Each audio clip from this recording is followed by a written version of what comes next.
What's going on, everybody? It's Pelfrey, and welcome back to the channel. If you're new here, appreciate you stopping by. If you've been here for a while, as always, I appreciate you. As always, the first thing we need to start with is the last video I talked about the Hanna checker failure. Now, the good news is I reached out to Hanna and sent them some pictures of what the display was doing. They sent me an RMA number. I sent the checker back only, so I sent this piece to them only. And 1 week later, I get this in the mail. So they sent me a whole kit. So shout out to Hanna Instruments for taking care of their customers. Not only that, but having the prompt communication.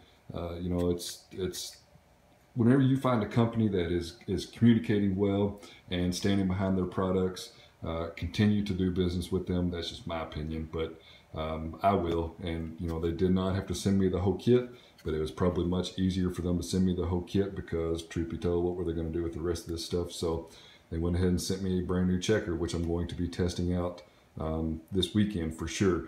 I need to check the alkalinity. It's been about 2 weeks, 2-3 weeks now since I've done that, and I'm definitely going to find out my alkalinity consumption now that I have the checker. There was a couple comments on what I should get as a backup, and it seems like the Salifert test kit is a solid backup, so I will probably look at getting the Salifert and at least testing it out.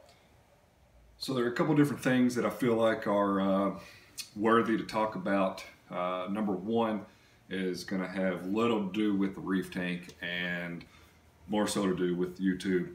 If you're not aware, YouTube has just changed their policy, and the partner membership and being able to run ads on your videos for some folks may change.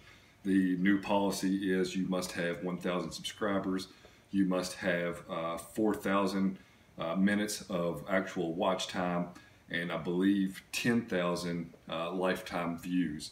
The reason why I feel like this is important is because there's a number of channels that I watch that are in the 600 to 800, maybe 900 subscriber range, and unfortunately the partner membership is going to get stripped from a number of people until they hit the thresholds.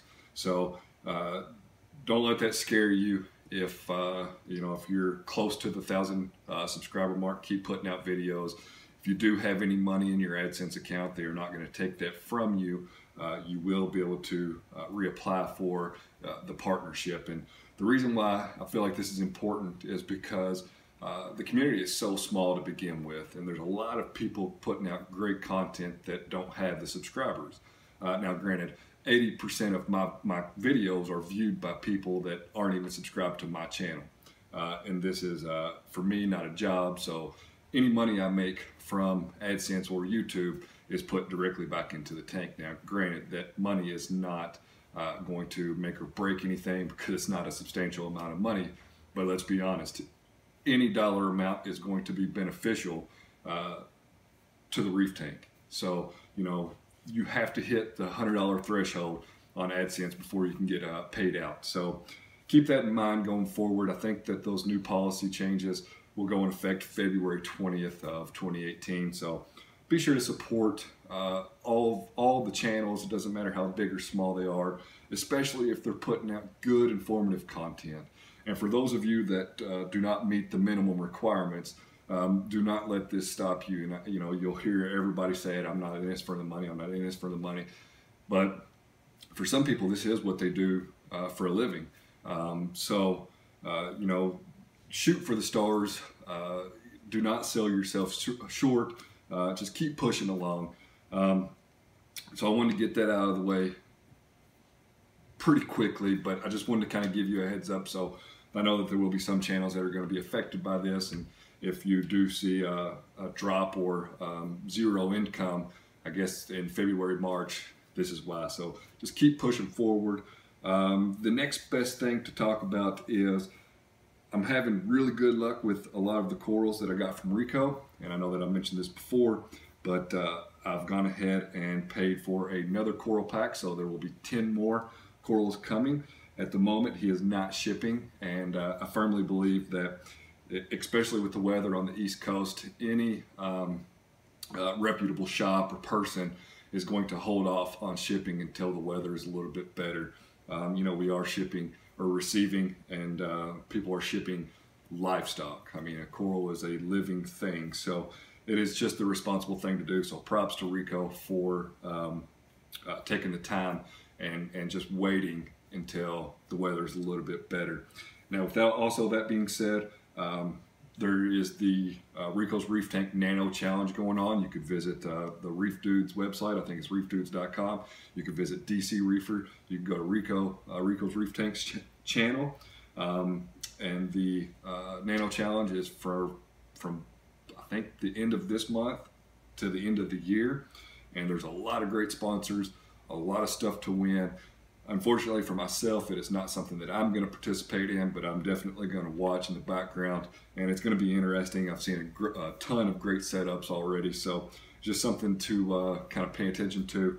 And if you aren't aware of it, it might be something that you're interested in. Unfortunately, I don't know the full details. I know that it has to be a brand new tank. It can't be an existing tank, and you got to start with, I think, 1-inch frags. So head on over to, I think it's reefdudes.com, DC Reefer, or Rico's Reef Tank. Reef Tanks, I believe. Head over to their channels.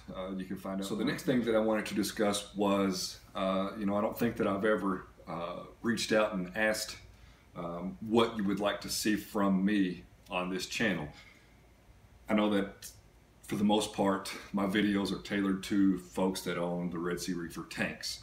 Of course, now whenever we get into coral, it's kind of tailored towards everyone, because it doesn't matter the name or the tank that the coral are in. But a lot of my videos are tailored towards folks with the Red Sea tank, and I do a lot of equipment reviews on equipment that I use, and I've gone over the plumbing and some different odd and ends on the Red Sea Reefer tanks. But I'm curious if there's anything that anyone would like to see. If so, you could always email me at pelfrey@yahoo.com. I try to respond to as many, if not all, of the emails.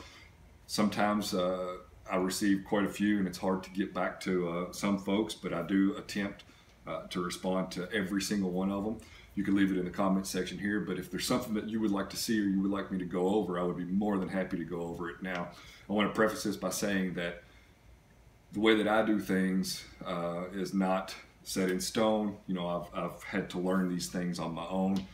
By either watching YouTube videos or forums, or discussing this on different live streams and whatnot. So I might not be able to answer all questions, but I will certainly do my best. And you know, most definitely, if there's something that you would like me to go over on a Red Sea Reefer tank, I would be more than happy to go over it. I know there's been a bunch of questions about the plumbing. I've done a video on this, the light mount that I'm using, the fixture that I'm using. When will the Kessil A160 mounts come out for the aquatic life fixture? How I have my manifolds set up? What are my thoughts on the Core 20 pump? The Neptune lunar lights and the different schedules. So there's a ton of different questions that I can answer. I just am really more interested in, is it something that would be beneficial to do a video on, and I'd be more than happy to go down that path. So one of the questions real quick that I get asked is, of course, about the coral box doser that I have and the Tropic Moran balling method. So would I recommend the coral box doser? I would. It's for me, it works out just fine. I probably need to go through the calibration and just make sure that it is dosing the correct amount of liquids. But for me, it works out just fine. The app is very easy to use. I think for a budget doser, you can't really go wrong with it. And as far as the Tropic Moran balling method, I've been asked a couple times, is it for me? And unfortunately, I can't answer that question. It's just the route that I chose to take whenever I made a decision to start dosing the tank. There's many different factors on when you should start dosing and why you should start dosing, and it's all going to boil down to what is in the tank. And since I have, of course, coralline algae growing, the Tropic Moran balling method is not going to grow coralline algae. It basically is going to keep the tank stable and add trace elements. Now, I am also dosing acro power, and I've used aqua vitro fuel before. The reason that I prefer acro power is because it does not require to stay in the refrigerator. So I can hook it up to the dosing pump. It's automated. It's a set it and forget it type of deal. I don't have to do anything with it except for just make sure the reservoir is filled up. So another thing that I'd like to talk about is a couple of the Reef shows. If you've been watching my channel or talked to me, you know that I'm an equipment junkie, and you know I would really like to go to MACNA. Unfortunately, MACNA's in Vegas, and I don't really want to travel to the West Coast at the moment. The good thing about MACNA is it's set up a lot like the Olympics, where it's bid on. So a club will bid or write a proposal, and I guess the board at MACNA will decide where it is each year. So I think it's been in Kentucky once or twice before. Hopefully it can come back to Kentucky, and I would for sure go to it, or a little bit closer. But right now, Reefapalooza seems very interesting to me. There's the Reefapalooza in New York, which is, I believe, actually in New Jersey, and then there's the Reefapalooza in Orlando. I haven't made my mind up if I'm going yet or not going. Really, for me, what it boils down to is it's a 12.5-hour drive, so I would end up flying.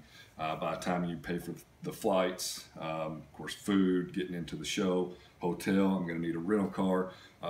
The cost of this starts adding up relatively quickly, and I estimate it's going to cost about $1,000 to go to Reefapalooza in Orlando. New Jersey is not out of the question. However, it would cost that much. I would estimate at least that much to go there as well, and preferably I would rather go to Florida versus going up north. So like I said, I haven't made my mind up yet. It's something that I didn't really budget for, and if it doesn't happen this year, it may happen next year. I may just set aside a little bit of money, but you know, $1,000 can go a long way in other places. What really draws me to one of these shows, specifically a Reefapalooza show, is that there is a number of YouTubers that go to the shows, and it would be fun to go interact with some of the companies and discuss some different things with the companies. But what really entices me the most is being able to meet some of the other content creators and some of the other folks that are on YouTube for sure, and just hanging out with them and having a good time. So we'll kind of see what happens with that. I'm 100% undecided on it right now. I do have a little bit of time to make a decision. The good news is I could fly out of the city that I live in. It's a small airport. I could fly out. The airport that it flies into in Orlando is about an hour away, so of course it's going to require me to get a rental car. But I could fly out Friday afternoon or Friday evening and be there late Friday evening. The downfall of that is the returning flight back into the city that I live in is on Monday night. So I would probably have to fly into a different airport, which is not the worst thing in the world. The biggest stipulation with that is flying into a bigger airport means that it's probably going to cost a little bit more money. So with that being said, I am 100% undecided on what I'm going to do. I really want to go, but I'm really not sure if I can take, you know, $1,000 from here and devote it into a trip like that. So if it's not this year, it will more than likely be next year. So let's just take a quick look at the corals in the tank, and we will be on our way. We'll start over here, and this Monty is doing absolutely wonderful. You can see there it is encrusting and doing great. This guy has some growth coming off the side of it. The green slimer is doing wonderful. You can see that little nub there that has grown out, and of course towards the light. The little hammers down here have done great. The torch is doing well. It may be getting a little bit too much flow, but for the most part it's done well. And I think what's really helped it is the fact that I'm running the gyres on a different schedule throughout the day, so the wave, or excuse me, the flow in the tank changes about every 3 hours. This little guy here is encrusting as well and doing better. I got the gonnies back in the back of the tank so that they don't get hammered. This thing has done wonderful.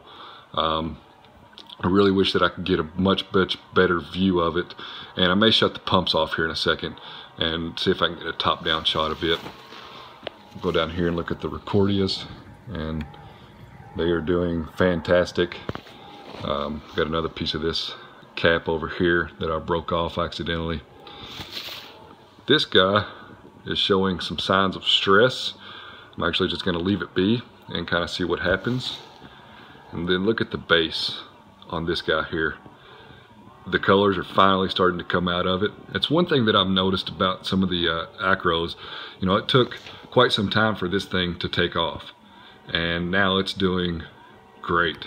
And this guy has finally started to show some color, and then even this guy, you can see the green tip there. So for the most part, it's dull, but the tip is showing some excellent growth. This bird's nest, I know I'm doing a lot of zooming in, but bear with me here. The bird's nest is doing absolutely wonderful here. The Scully has gotten moved around accidentally, so just kind of having to wait to see what he does. And then the sun coral. I don't feed these as much as I should, but so far so good. And over on this side, we'll just kind of pan down real quick. This thing is all but dead, should probably be pulled out of the tank, but I'm just going to kind of leave it be. But all in all, everything's doing very, very well. The gyre pumps are now turned off. Let's take a look and see if we can get some decent shots here from above. See if I can zoom into this guy. Looking absolutely amazing. Have to bear with me on the lighting here.